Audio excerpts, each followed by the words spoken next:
안녕하십니까. 스트레이트 조승원입니다. 안녕하십니까. 엄지인입니다. 네, 그리고 이용주 기자 나와 계십니다. 안녕하세요. 안녕하십니까. 지난주 저희가 방송한 나경원 의원 아들 문제 정말 반응이 엄청나게 뜨거웠습니다. 나경원 의원 측 반응이 좀 재밌었어요. 악마의 편지 뭐 이런 말을 쓰셨는데 이 대목에서 제가 나경원 의원님께 한 말씀만 좀 드린다면요. 서울대에 전화해서 실험실 빌린 것 자체는 명백한 특혜 아니겠습니까? 그 특혜에 대해서 국민들에게 사과부터 하시고 형사 고소든 민사든 하셨으면 합니다. 그게 책임 있는 정치인의 자세가 아닐까 싶습니다.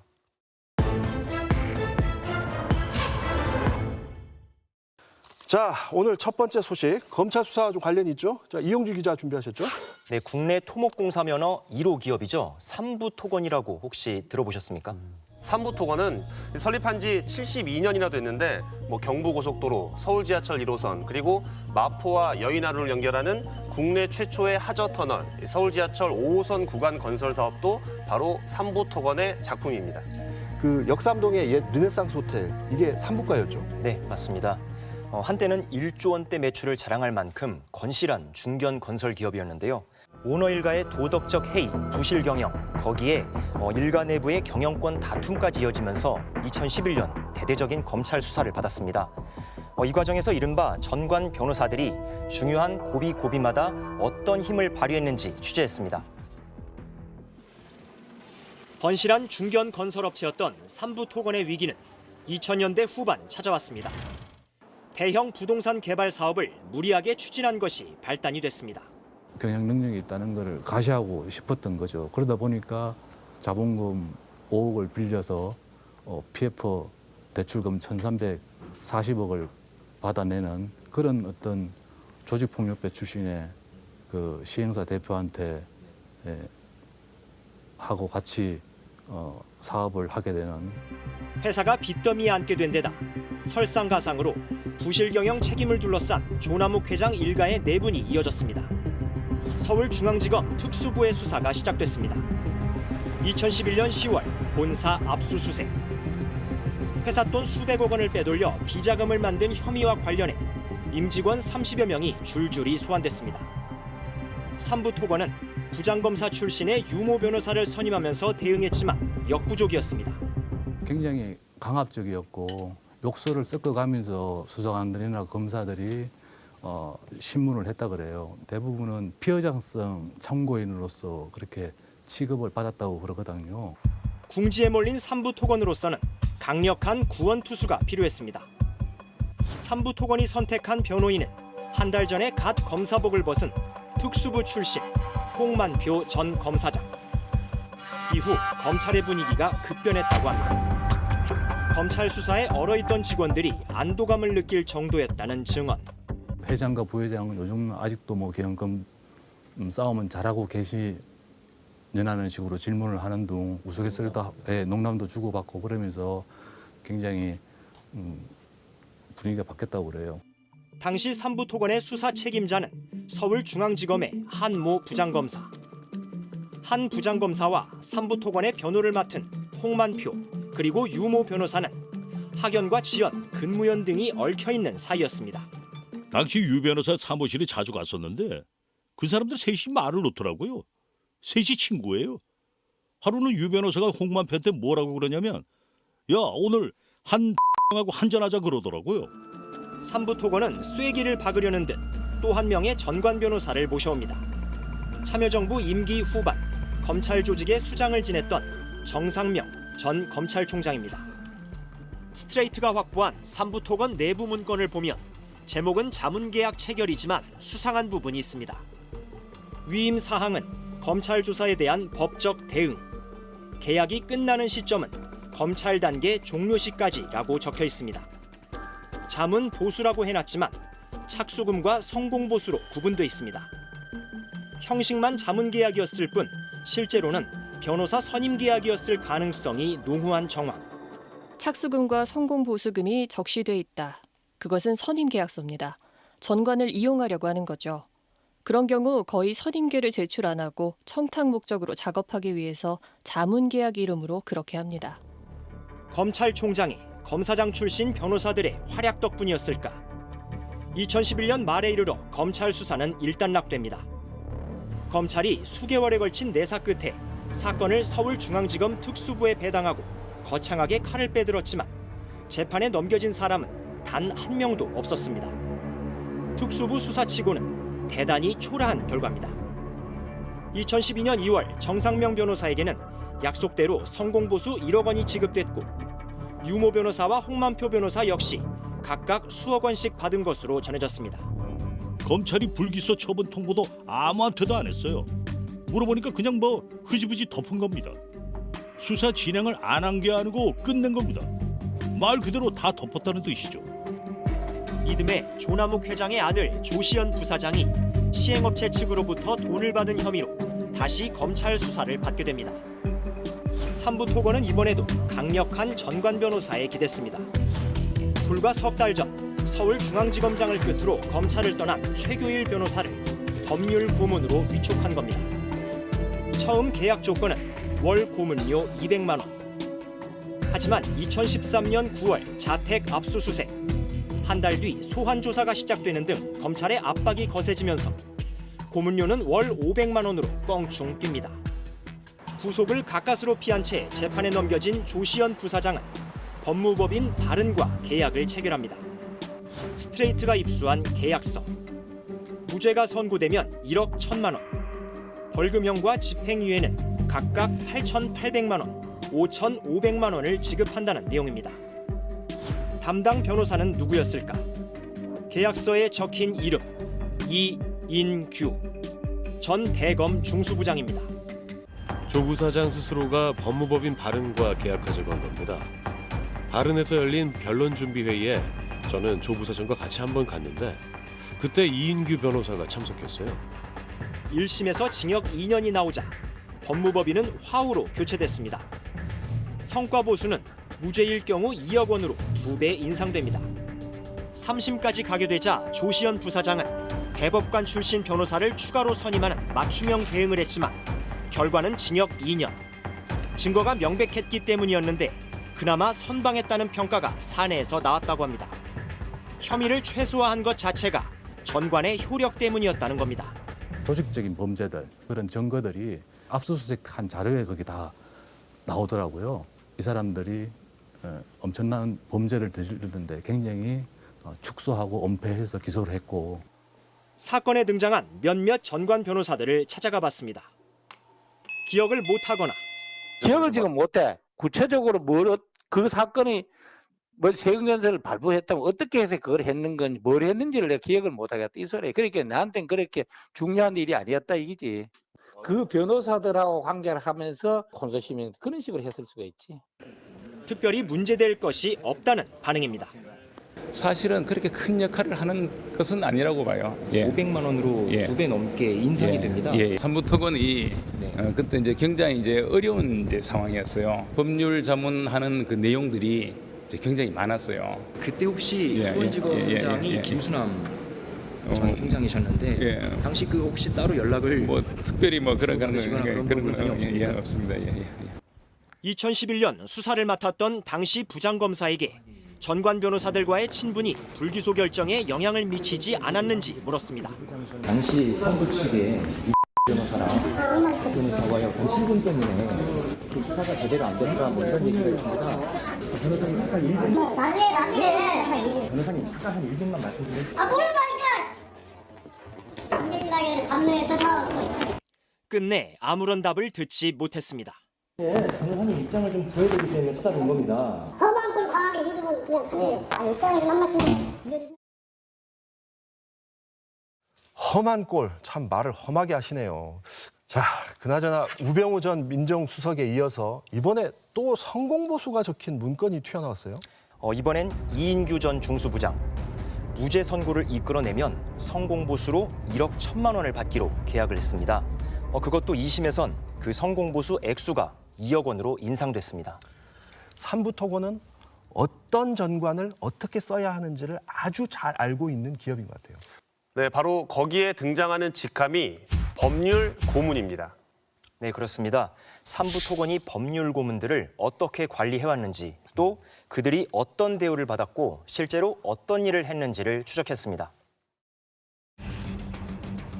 2004년 10월 대대적인 개보수 공사를 마친 서울 르네상스 호텔의 개관 행사 사진입니다. 조남욱 회장 근처에 낯익은 전직 검찰 최고위 인사가 눈에 띕니다. 2002년 법무부 차관을 거쳐 검찰총장 자리에 올랐지만 참여정부 출범 직후인 2003년 3월 검찰 인사의 반발에 사퇴한 김가경 전 총장. 총장직에서 물러난 지 한 달여 뒤인 2003년 5월 김가경 전 총장은 삼부토건 법률고문에 위촉됩니다. 회장과 굉장히 가까운 사이였고 뭐 사적으로 굉장히 가까운 사이였고 뭐 그러지 뭐 직원들하고 뭐 교류를 하거나 그런 건 없었어요. 서울대 법대 출신인 조남욱 회장은 법조계 인맥 관리를 특별히 중시했고 그 중에서도 검찰 사랑은 각별한 것으로 알려져 있습니다. 김가경 전 총장은 매달 250만 원, 삼부토건의 고문으로 10여년 동안 3억 원 이상을 받은 것으로 돼 있습니다. 구체적으로 어떤 역할을 한 건지 물어보기 위해 서울중앙지검 청사 지근거리에 있는 김 전 총장의 변호사 사무실을 찾아갔습니다. 자리에 없다는 직원의 대답. 지금 나와서 출근도 안 하셨어요? 검찰 동호회 때문에 그쪽에 가셔가지고. 검찰 동호회요? 매일 나오시는 거죠? 거의 안 나왔어요. 하지만 사실과 달랐습니다.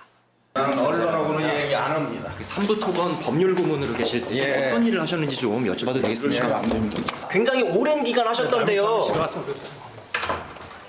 아니 김가경 변호사님, 좀 삼부토건을 위해서 어떤 법률 자문을 하셨는지. 스트레이트가 입수한 삼부토건의 내부 문건을 보면 검찰 고위직 전관을 고문으로 영입하는 것은 1990년대 후반부터 본격화됩니다. 면면이 화려합니다.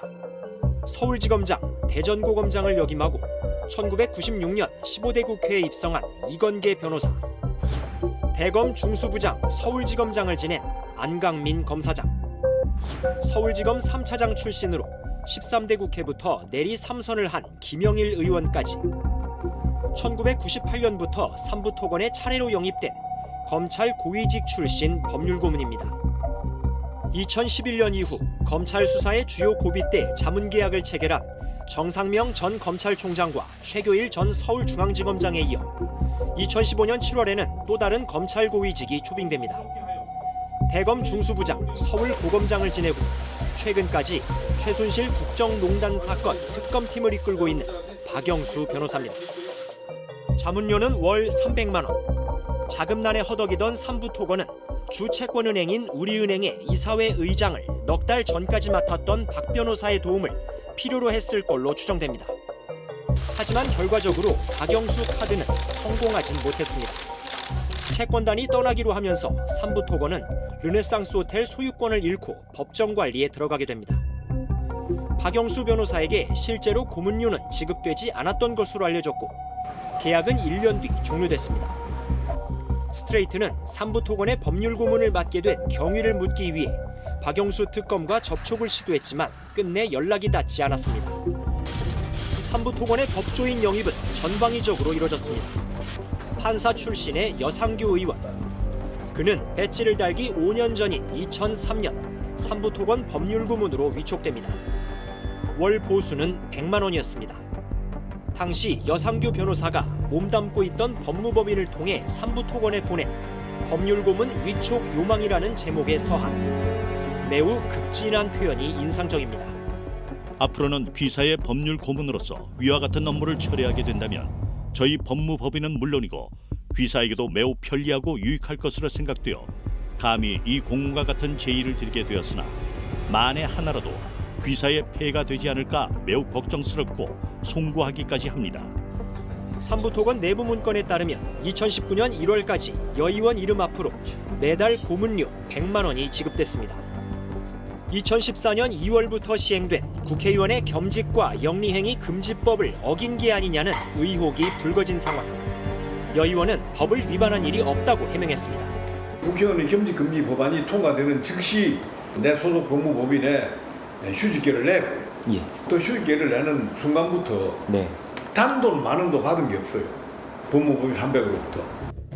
화려한 경력을 자랑하는 삼부토건의 법률고문들은 실제로 어떤 일을 했을까?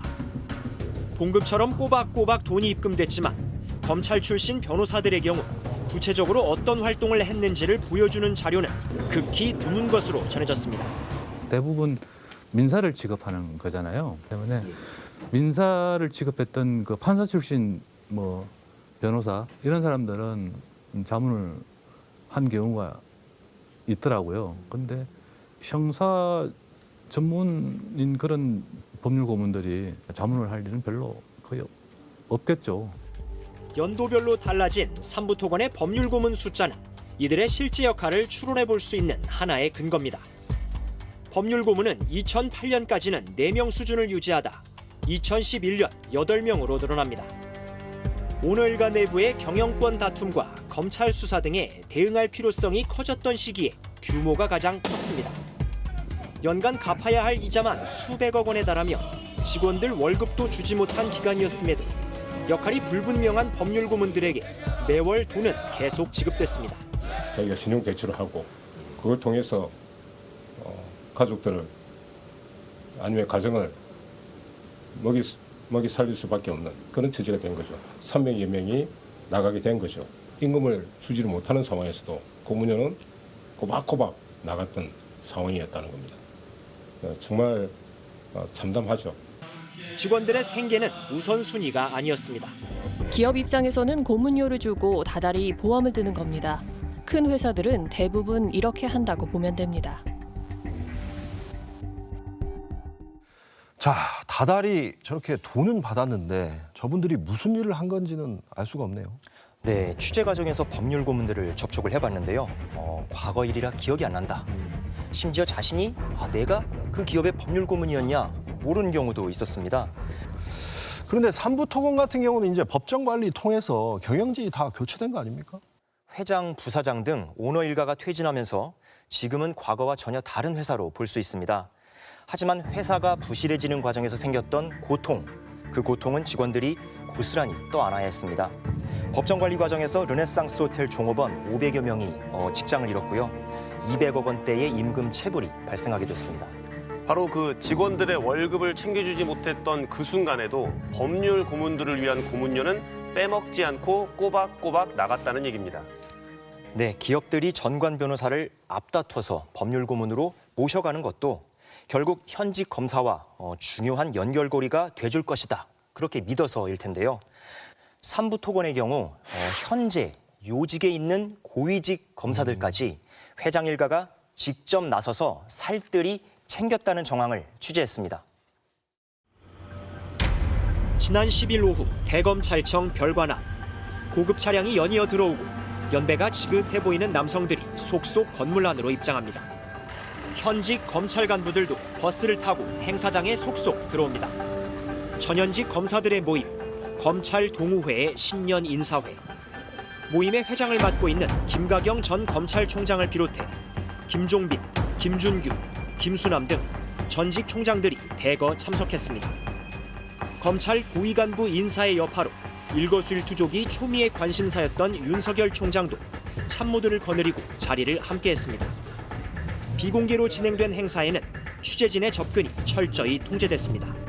우리 모두 앞에서 끌고 뒤에서 밀며 주어진 사명을 다합시다. 어려움을 이겨냅시다. 그리고 건투하는 후배 검사들에게도 아낌없는 격려와 성원을 보냅시다. 전현직 검사들의 친목과 화합을 도모하는 자리라고는 하지만 곱지 않은 시선이 있는 것도 사실입니다. 전관 특혜가 근절되지 않고 있는 현실에서 현직 검사와 검사 출신 변호사의 사적 관계를 공고히 해주는 공식 행사 아니냐는 지적이 나올 수밖에 없습니다. 전관 특혜는 다수의 기업체가 전관 변호사를 법률 고문으로 영입하는 데 주력하는 이유이기도 합니다. 현직에 대한 영향력 확보가 궁극적인 목표인 셈. 삼부토건은 전관 모셔가기뿐 아니라 현직 챙기기도 등한시하지 않았던 것으로 드러났습니다. 스트레이트는 삼부토건 전현직 임원들을 폭넓게 접촉해 회장 일가가 친히 나서 현직 검사들을 관리했다는 의미 있는 복수의 증언을 확보했습니다. 접대의 출발점, 즉 1차 회동 장소는 강남 한복판의 특급 호텔, 바로 삼부토건이 운영했던 르네상스 호텔이었습니다. 이 르네상스 호텔로 거의 다 왔었고 거기에서부터 시작해서 호텔 밖으로 나가면 술집 가는 거 있죠. 르네상스 호텔에 있었던 조남욱 회장의 집무실로 찾아와 인사를 했다는 검사들. 접대에 대한 증언은 구체적이었습니다. 르네상스 호텔 바로 앞에 삼록회관 골목 있잖아요. 골목 뒤쪽으로 가면 2층 집이 있는데 가정집처럼 보이거든요. 그게 요정이었던 것 같아요. 그 밖에서 대기했던 적이 있습니다. 단체로 오는 경우도 많았다고 합니다. 검사들을 만난 건 보통 밤에 일과 끝난 후였습니다. 검사들은 근무 시간들이 있으니까 일과 끝나고 나서 만났죠. 어떤 때는 때로 7, 8명이 왔다가 가고 어떤 때는 몇 명이 끼리끼리 오기도 하고. 접대 장소는 서울에 국한되지 않았습니다. 조 회장의 일가 경영진이 지방을 순회하며 지방 근무 검사들을 만나기도 했고 2011년쯤 에 가서 고검장인지 지검장을 만났어요. 에 불국이 제일 오래되고 유명한 기와집이 있는데 거기 가서 밥을 먹었습니다. 이때 해당 지역 공사 현장의 관리자들을 불러 접대 비용을 부담시키기도 했다고 합니다.